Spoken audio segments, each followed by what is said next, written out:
Isa na namang super typhoon ang paparating. Ililigtas ko ang mga tao. Tungkulin ko, protektahan sila. Hanggang kailan ka magtitiis, Sierra Madre? Pinoprotektahan ka ba din ng mga tao mula sa pagkasira? Juan, wala akong hinihinging kapalit. Ayaw ko silang ipahamak. Hanggat kaya ko silang pangangalagaan, gagawin ko. Itik nahihibang ka na! Saluhin mo ang bagsik ng hangin ko!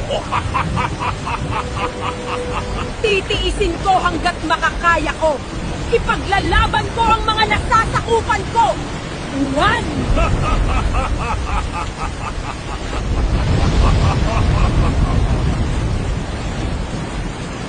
Tumigil ka na! Umalis ka na! Mawala ka na!